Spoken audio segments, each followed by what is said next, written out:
ಸ್ನೇಹಿತರೆ, ಇದು ಮುಂಬೈನ ಒಂದು ನಿಜವಾದ ಕತೆ. ಮುಂಬೈನ ಪ್ರತಿಷ್ಠಿತ ಪ್ರದೇಶವಾದ ಮಲಬಾರ್ ಹಿಲ್ನಲ್ಲಿ ಒಂದು ಅದ್ದೂರಿ ಬಂಗಲೆ ಇತ್ತು. ಅದರ ಹೆಸರು ಕೃಷ್ಣ ಪ್ಯಾಲೇಸ್.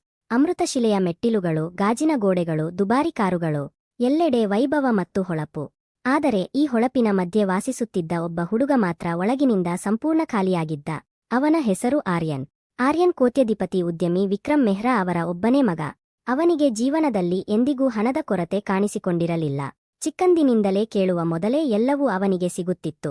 ದುಬಾರಿ ಶಾಲೆ, ವಿದೇಶಿ ಬಟ್ಟೆಗಳು, ಐಷಾರಾಮಿ ಕಾರುಗಳು, ಕ್ಲಬ್ಗಳು, ಪಾರ್ಟಿಗಳು, ಎಲ್ಲವೂ. ಆದರೆ ಆ ಮನೆಯಲ್ಲೇ ಕೆಲಸ ಮಾಡುತ್ತಿದ್ದ ಜನರ ಜಗತ್ತು ಅವನಿಗಿಂತ ಸಂಪೂರ್ಣ ಭಿನ್ನವಾಗಿತ್ತು. ಅವರಲ್ಲೊಬ್ಬಳು ಸುಮಾರು 22 ವರ್ಷದ ಗೌರಿ ಎಂಬ ಸಣ್ಣ, ತೆಳ್ಳಗಿನ ಹುಡುಗಿ. ಸರಳವಾದ ಬಟ್ಟೆ ಧರಿಸಿ, ತಲೆ ತಗ್ಗಿಸಿಕೊಂಡು ಮೌನವಾಗಿ ಕೆಲಸ ಮಾಡುತ್ತಿದ್ದಳು. ಅವಳು ಬೆಳಿಗ್ಗೆ ಎಲ್ಲರಿಗಿಂತ ಮೊದಲು ಬರುತ್ತಿದ್ದಳು. ಮನೆ ಗುಡಿಸುತ್ತಿದ್ದಳು, ಒರೆಸುತ್ತಿದ್ದಳು, ಪಾತ್ರೆ ತೊಳೆಯುತ್ತಿದ್ದಳು, ಬಟ್ಟೆಗಳನ್ನು ಸ್ವಚ್ಛಗೊಳಿಸುತ್ತಿದ್ದಳು ಮತ್ತು ಹೆಚ್ಚು ಮಾತನಾಡದೆ ಸಂಜೆಗಿಂತ ಮುಂಚೆಯೇ ಮನೆಗೆ ಹೊರಡುತ್ತಿದ್ದಳು. ಇತರ ಕೆಲಸದವರು ಅವಳನ್ನು ಕೆಲವೊಮ್ಮೆ ಹಾಸ್ಯ ಮಾಡುತ್ತಿದ್ದರು, ಕೆಲವೊಮ್ಮೆ ಗದರಿಸುತ್ತಿದ್ದರು. ಆದರೆ ಗೌರಿ ಎಂದಿಗೂ ದೂರು ನೀಡುತ್ತಿರಲಿಲ್ಲ. ಒಂದು ದಿನ ಅಡುಗೆಮನೆಯಲ್ಲಿ ವಯಸ್ಸಾದ ಅಡುಗೆ ಕೆಲಸದಾಕೆ ಶಾಂತಿಬಾಯಿ ಕೇಳಿದಳು, "ಅಯ್ಯೋ ಗೌರಿ, ಪ್ರತಿದಿನ ಇಷ್ಟು ಬೇಗ ಏಕೆ ಓಡಿಹೋಗುತ್ತೀಯಾ? ಸ್ವಲ್ಪ ವಿಶ್ರಾಂತಿ ತೆಗೆದುಕೊಳ್ಳಬಹುದು ಅಲ್ಲವೇ?" ಗೌರಿ ಸಣ್ಣದಾಗಿ ನಗುತ್ತಾ ಹೇಳಿದಳು, "ಮನೆಯಲ್ಲಿ ಅಮ್ಮ ಒಬ್ಬರೇ ಇರುತ್ತಾರೆ ಮತ್ತು ನನ್ನ ಚಿಕ್ಕ ತಮ್ಮನೂ ಇದ್ದಾನೆ." ಅಷ್ಟೇ ಹೇಳಿ ಮತ್ತೆ ತನ್ನ ಕೆಲಸದಲ್ಲಿ ತೊಡಗಿಕೊಂಡಳು. ಆರ್ಯನ್ ಅವಳನ್ನು ಹಲವಾರು ಬಾರಿ ನೋಡಿದ್ದನು. ಆದರೆ ಎಂದಿಗೂ ಗಮನ ಕೊಟ್ಟಿರಲಿಲ್ಲ. ಅವನಿಗೆ ಕೆಲಸದವರು ಎಂದರೆ ಕೇವಲ ಕೆಲಸ ಮಾಡುವ ಜನರು, ಮನುಷ್ಯರೂ ಅಲ್ಲ. ಆದರೆ ಗೌರಿಯಲ್ಲಿ ಒಂದು ವಿಷಯ ಮಾತ್ರ ವಿಭಿನ್ನವಾಗಿತ್ತು. ತನ್ನದಲ್ಲದ ಯಾವುದೇ ವಸ್ತುವನ್ನು ಅವಳು ಎಂದಿಗೂ ಮುಟ್ಟುತ್ತಿರಲಿಲ್ಲ.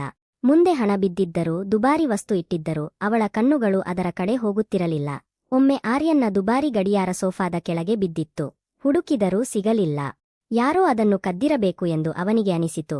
ಅಷ್ಟರಲ್ಲಿ ಗೌರಿ ನಿಧಾನವಾಗಿ ಬಂದು ಹೇಳಿದಳು, "ಸಾಹೇಬ, ಇದು ಸೋಫಾದ ಕೆಳಗೆ ಬಿದ್ದಿತ್ತು." ಅವಳು ಗಡಿಯಾರವನ್ನು 2 ಕೈಗಳಿಂದ ಅವನ ಮುಂದೆ ಇಟ್ಟಳು. ಆರ್ಯನ್ ಧನ್ಯವಾದ ಹೇಳದೆ ಗಡಿಯಾರವನ್ನು ತೆಗೆದುಕೊಂಡ. ಸುಮ್ಮನೆ ತಲೆಯಾಡಿಸಿದ. ಆದರೆ ಅಲ್ಲಿಂದ ಹೋಗುವಾಗ ಮೊದಲ ಬಾರಿಗೆ ಅವನಿಗೆ ಅನಿಸಿತು, ವಿಚಿತ್ರ ಹುಡುಗಿ. ದಿನಗಳು ಕಳೆದವು. ಒಂದು ದಿನ ಗೌರಿ ಕೆಲಸಕ್ಕೆ ಬರಲಿಲ್ಲ.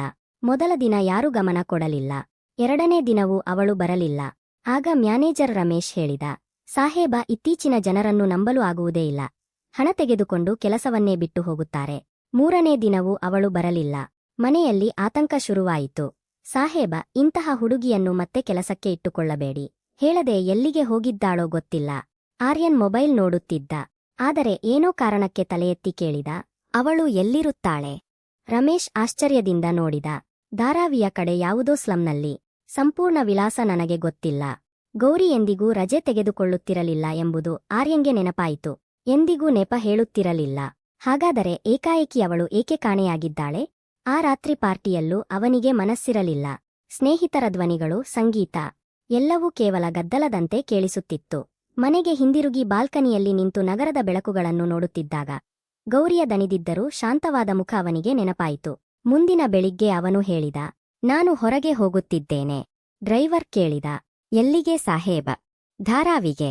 ಡ್ರೈವರ್ ಹಿಂಬದಿಯ ಕನ್ನಡಿಯಲ್ಲಿ ಅವನನ್ನು ನೋಡಿದ. ಕೋಟ್ಯಧಿಪತಿಯ ಮಗ ಸ್ಲಂ ಪ್ರದೇಶಕ್ಕೆ ಹೋಗುತ್ತಿದ್ದಾನೆ ಎಂಬುದನ್ನು ಅವನಿಗೆ ನಂಬಲಾಗಲಿಲ್ಲ.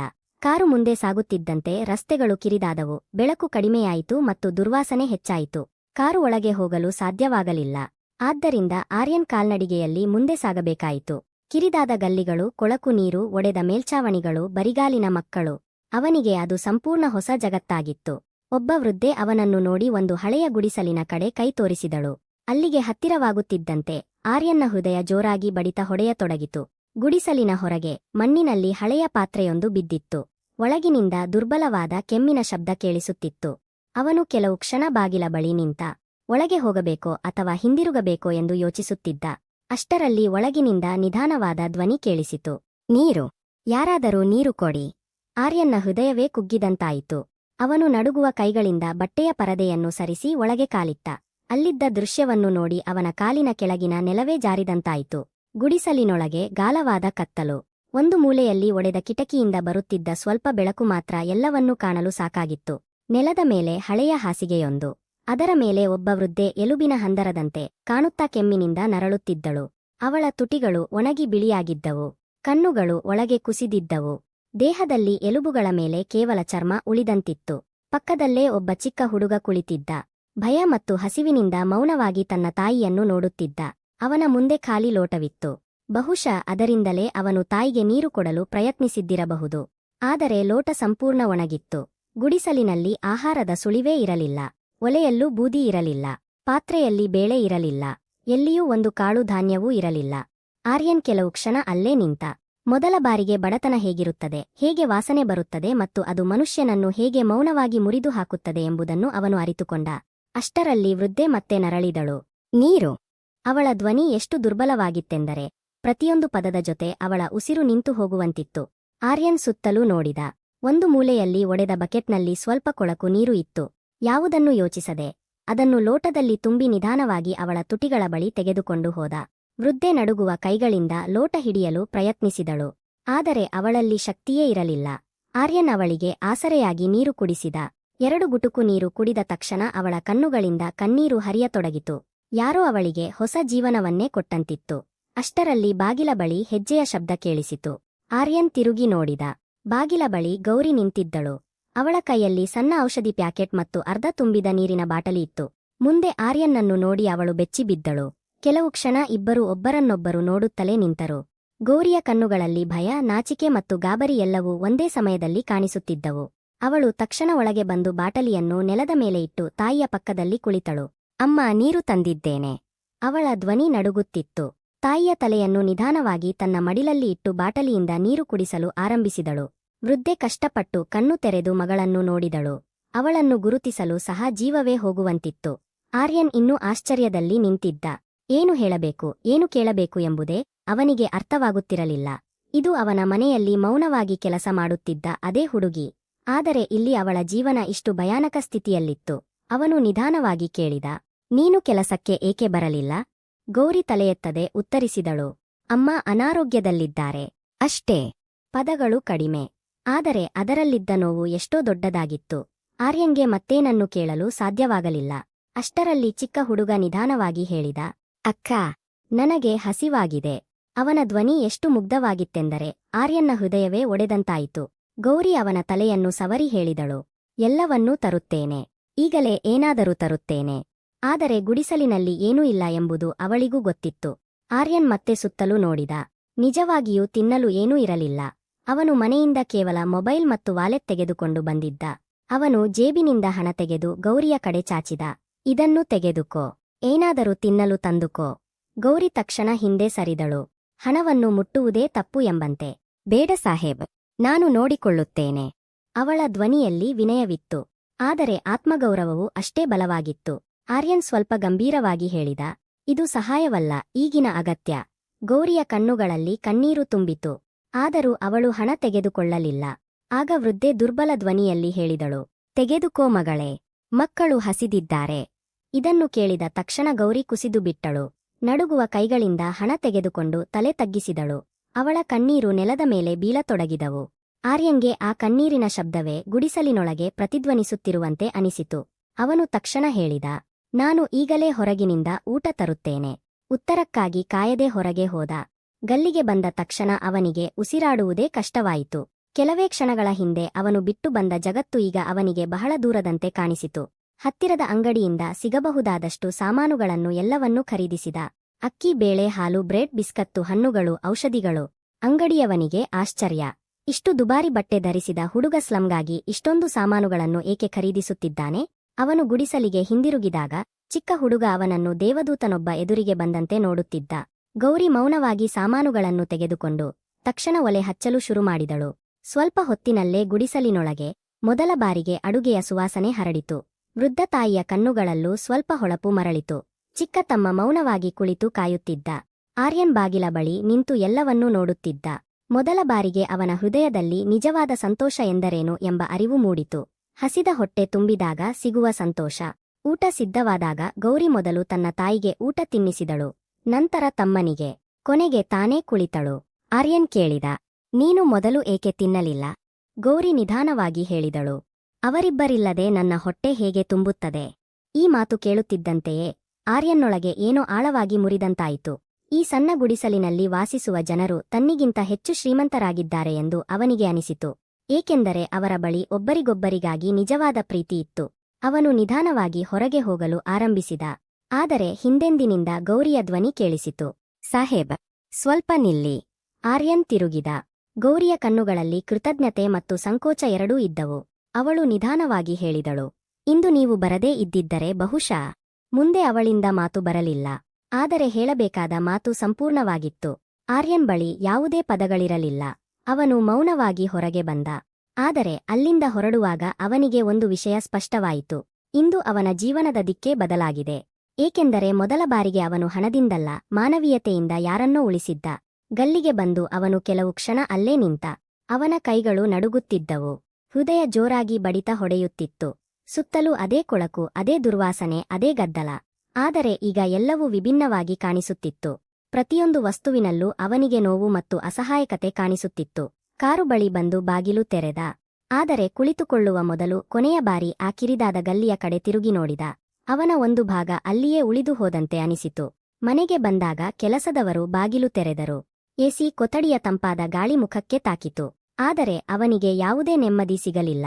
ಅವನು ನೇರವಾಗಿ ತನ್ನ ಕೋಣೆಗೆ ಹೋಗಿ ಬಾಗಿಲು ಮುಚ್ಚಿಕೊಂಡ. ಕೋಣೆಯಲ್ಲಿ ಎಲ್ಲವೂ ಹಾಗೆಯೇ ಇತ್ತು.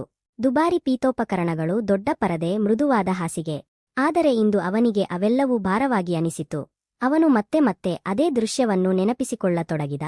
ಒಣಗಿದ ವೃದ್ಧ ತಾಯಿ, ಹಸಿದ ಚಿಕ್ಕ ತಮ್ಮ, ಮತ್ತು ತಲೆತಗ್ಗಿಸಿ ಕಣ್ಣೀರು ಸುರಿಸುತ್ತಿದ್ದ ಗೌರಿ.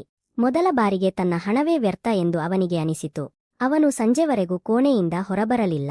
ಡೈನಿಂಗ್ ಟೇಬಲ್ ಮೇಲೆ ವಿವಿಧ ರೀತಿಯ ರುಚಿಕರವಾದ ಊಟಗಳು ಸಿದ್ಧವಾಗಿದ್ದವು. ಆದರೆ ಅವನಿಗೆ ಹಸಿವಿರಲಿಲ್ಲ.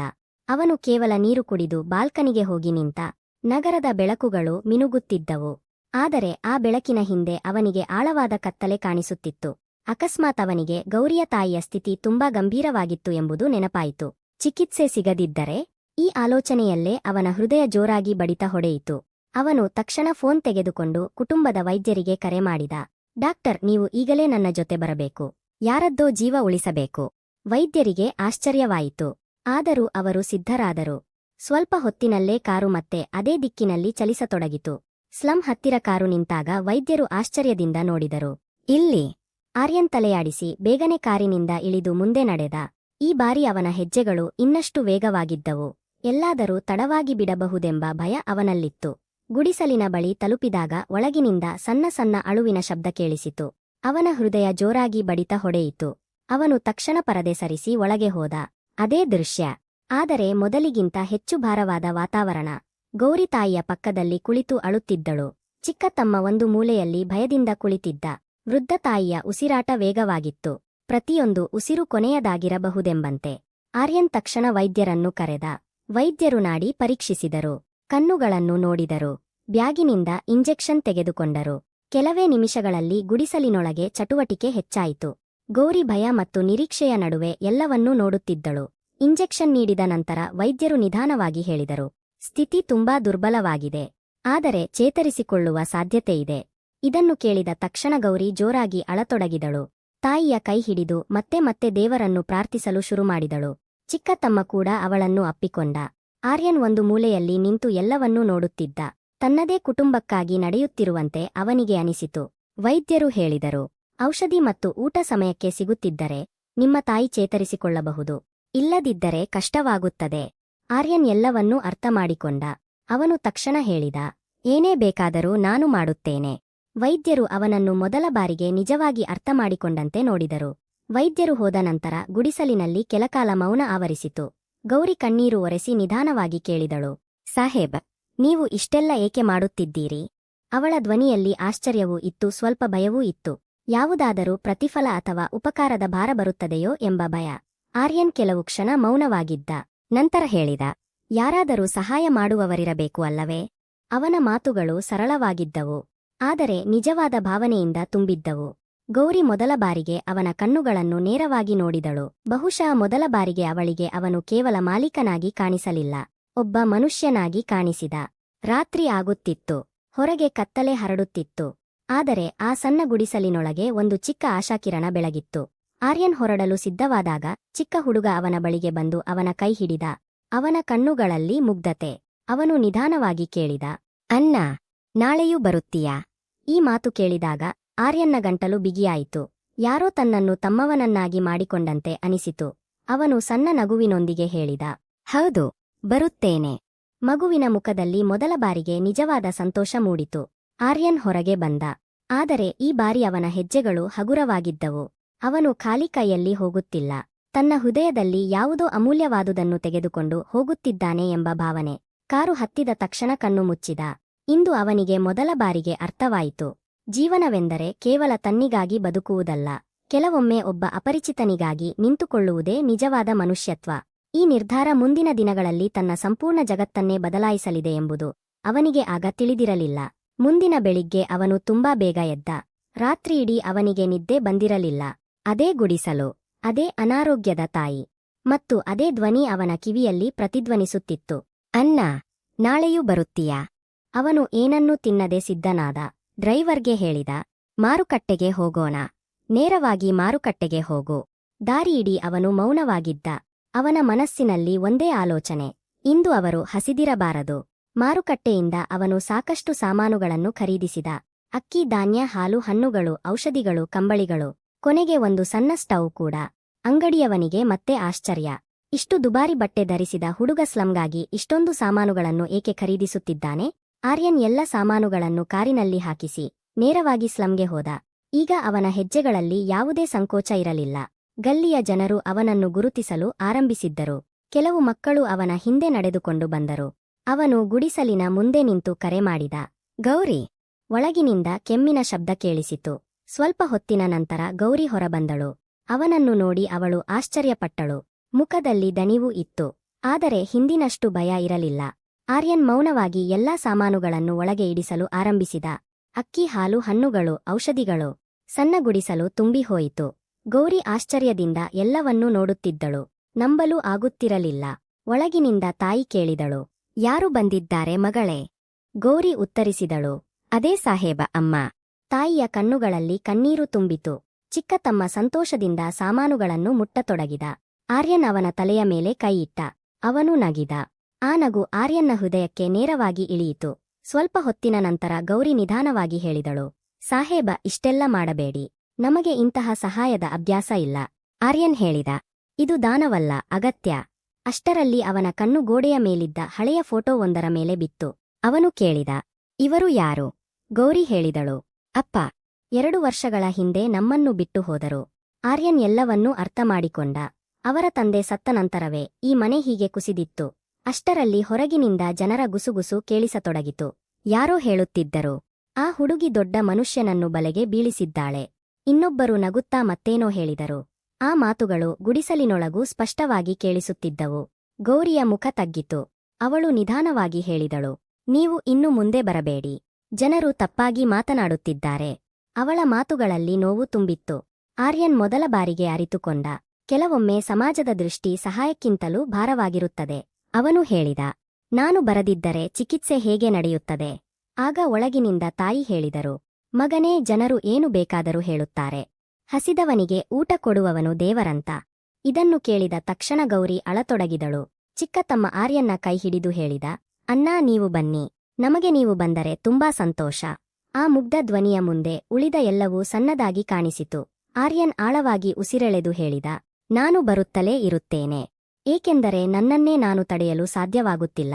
ಬಹುಶಃ ಇದು ಕೇವಲ ದಯೆಯಲ್ಲ, ಒಂದು ಸಂಬಂಧ. ಗೌರಿ ಮೊದಲ ಬಾರಿಗೆ ಸಣ್ಣ ನಗು ಬೀರಿದಳು. ಆ ನಗು ಕಣ್ಣೀರಿನಿಂದ ಒದ್ದೆಯಾಗಿತ್ತು. ಸಂಜೆ ಆಯಿತು. ಹೊರಡುವಾಗ ತಾಯಿ ಆಶೀರ್ವದಿಸಿದರು. ಖುಷಿಯಾಗಿರು ಮಗನೇ. ಆರ್ಯನ್ ಅಲ್ಲೇ ನಿಂತು ಹೋದ. ಮೊದಲ ಬಾರಿಗೆ ಯಾರೋ ಅವನಿಗೆ ಹೃದಯಪೂರ್ವಕವಾಗಿ ಆಶೀರ್ವಾದ ನೀಡಿದ್ದರು. ಅವನು ಹೊರಗೆ ಬಂದಾಗ ಗಲ್ಲಿಯಲ್ಲಿ ನಿಂತಿದ್ದ ಜನರು ಮೌನವಾಗಿದ್ದರು. ಈಗ ಅವನಿಗೆ ಯಾರ ಮಾತಿನ ಬಗ್ಗೆಯೂ ಚಿಂತೆಯಿರಲಿಲ್ಲ.